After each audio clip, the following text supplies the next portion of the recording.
Hi there, this is David and welcome to the Top 10 Worst Post-Game Dungeons Nintendo Edition. Post-game dungeons are a relatively new addition to RPGs, and while some are good, adding much needed story about the world after the final boss is defeated, or fleshing out your characters' backgrounds, most of them are just an excuse for tedium and grinding. If you missed the previous Worst Dungeon videos, check out the video description for links. Here, we're going to be looking at the worst of the worst post-game dungeons for these Nintendo systems. Well, these dungeons are completely optional. You know that you've played your fair share of shitty ones, so let's get started. Number 10, the Gate of Finis of Octopath Traveler. Here, we are the first of many post-game dungeons where beating the game just isn't enough. You have other requirements to fulfill before you can be tortured. In this case, you have to complete everyone's story, essentially beating the game 8 times, in addition to clearing 4 specific side quests. So what's your reward for this gargantuan task? Well, you get to be trapped and face off against a gauntlet of 8 recycled bosses. Then, when you're done with that, you can tackle the final boss. The game decides to throw one more screw you at you, forcing you to split up into 2 parties. So, I hope that you leveled up everybody evenly, otherwise you're out of luck. And, to make matters worse, it's a puzzle boss where you have to hit the guy's elemental weaknesses in order for him not to spawn more monsters. It's just a headache any way you look at it. Number 9. The Proving Grounds of Lost Kingdoms 2. What's with all these card-based RPGs on the GameCube? Oh well. Anyway, this place consists of 20 floors that you have to go through with no checkpoints or anything. Every floor looks exactly the same too, consisting of 4 circular rooms, each connected to each other by hallways which either end with an impassable grate, a wall that you can knock down, or a door. For the most part, you just want to run for your life from everything in here, but every once in a while, a mandatory battle will rear its ugly head. This place is nothing if not repetitious and just plain boring. When you finally reach the end, you'll face off against a shit ton of dragons, and good luck not getting swarmed and stun-locked into oblivion, to then only have to redo the entire place over again because of the whole no save points thing that developers just love to do. Number 8. 7-Star Ruins of Star Ocean. Interestingly, upon entering you'll be greeted by a member of the Tri-Ace development staff who tells you a little bit about the dungeon. Well, too bad I can't ask him what their obsession is with incredibly long post-game dungeons that have no save points. Like, come on, it doesn't make anything more challenging, it just makes it frustrating at best and rage-inducing at worst. Here they have 30 levels, but one nice thing about the ruins as compared to just about every other dungeon on this list is that the developers put some actual effort into the dungeon design with carefully crafted secret passages and many puzzles. Unfortunately, those puzzles do involve backtracking, and if, God forbid, you end up dying on the super boss at the end of the dungeon, it's just so annoying to have to go back through the entire place over again, solving all those puzzles once again. Number 7. The Lost Sanctum added into the ports of Chrono Trigger. While not technically a post-game dungeon, it unlocks so far into the game that I included it here, because enhanced ports should be just that. Enhanced. The side quests in the original game were amazingly well thought out, but in the port, all the additions are just lazy afterthoughts, and the worst of the bunch is Lost Sanctum, accessed in prehistory. Here, you're going to find a village of reptiles who send you on tons of fetch quests with copious amounts of backtracking thrown in for good measure. Here, the gist of a basic quest is to go to 65 million BC, talk to the reptiles who will ask for some random item, go and get it, return it to them, and then they're going to give you a really crappy item in return. Then you have to leave, go back into the past, and do it all over again, like 20 times. There's nothing fun about this. There's no added backstory on the characters, it's just mindless busy work. Number 6. The Lunar Ruins from Final Fantasy IV. I'm going to be showing the PSP version here because it's just better looking, but all the versions of the game since its Game Boy Advance port has had the Lunar Ruins added in, much to my chagrin. What makes this place really crummy is that the ruins are really kind of just a hub dungeon of sorts. It's a vehicle for other dungeons, character-specific trial dungeons. that only open up to you once that specific character is in your party and you defeat the final boss. So that pretty much just means that you have to do a ton of grinding for everyone.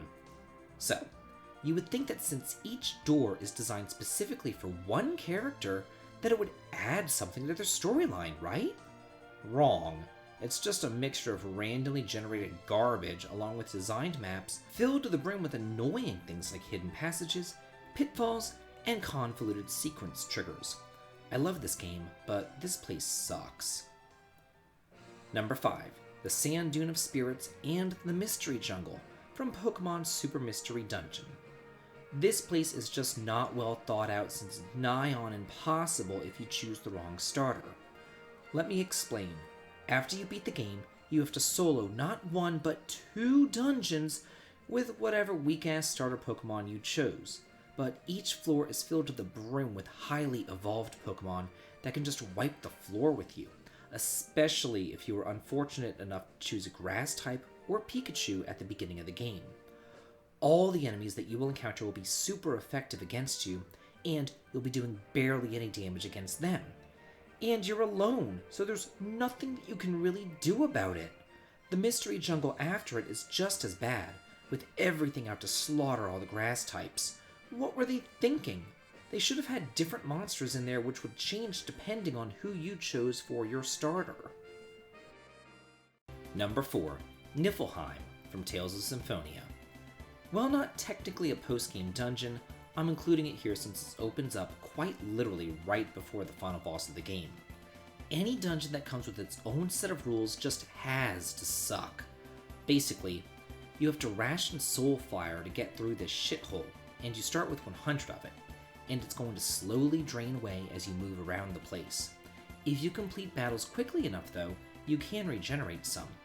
As you progress through the randomly generated dungeon and reach a new level, a random floor effect will activate, further aggravating you. There's nothing worse than some random crap that you can't control. And did I mention that you can't run from any of the battles and there are also no save points? Who in the right minds thinks that putting no save points in dungeons equates to difficulty? Newsflash, it doesn't. All it does is make people want to rage quit if they get a game over. Number 3.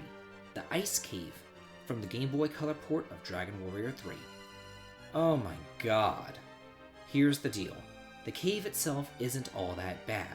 It's all the requirements to get into the damn place that have me shaking my head.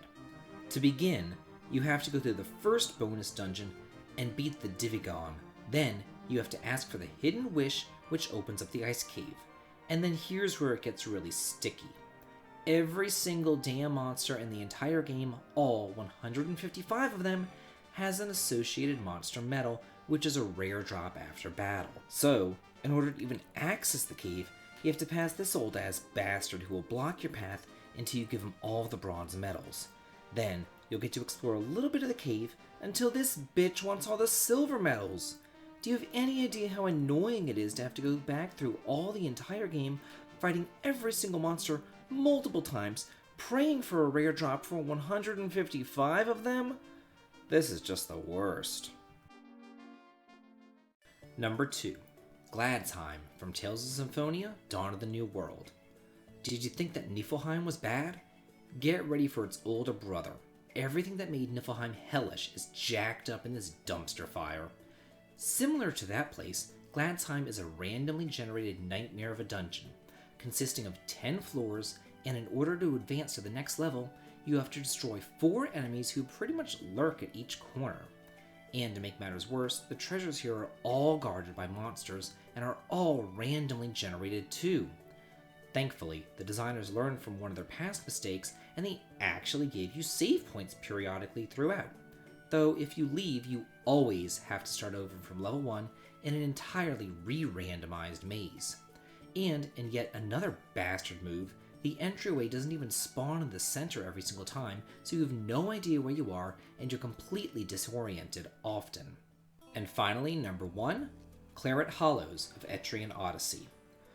God, what a nightmare this place is. And well, yes, the series is a dungeon crawler and known for its intricate designs and innovative mapping systems, There's just no excuse for the massive annoyances that you're going to encounter here just trying to navigate the place. It's just death by tedium, and filled to the brim with annoying teleport mazes, switchbacks, and pitfalls. I mean, look at the maps for these floors! Also, the teleports have no rhyme or reason to them. You only find out where they send you by trial and error. Then, to add insult to injury, there's just so many of the damn things that you can't even number all the icons for the warps. And if that's not enough, once you're done with that god-awful teleport maze, then you're going to be stuck in dark rooms with foes that stalk you and damage tiles that incapacitate you. The entire place is just god-awful. Well, that's it for the top 10 worst post-game dungeons Nintendo Edition. I do have some honorable mentions, though. The Abyssal Ruins of Pokemon Black and White 2, as well as the Ancient Tower of Fantasy Life. Which dungeons did you hate the most that I haven't covered yet? Let me know, and I might include them in a Worst Dungeons Fan Contributions video. And be on the lookout for the Sony edition of the Worst Post-Game Dungeons 2. This has been David. If you like this, please like, comment, and subscribe, and have a good day.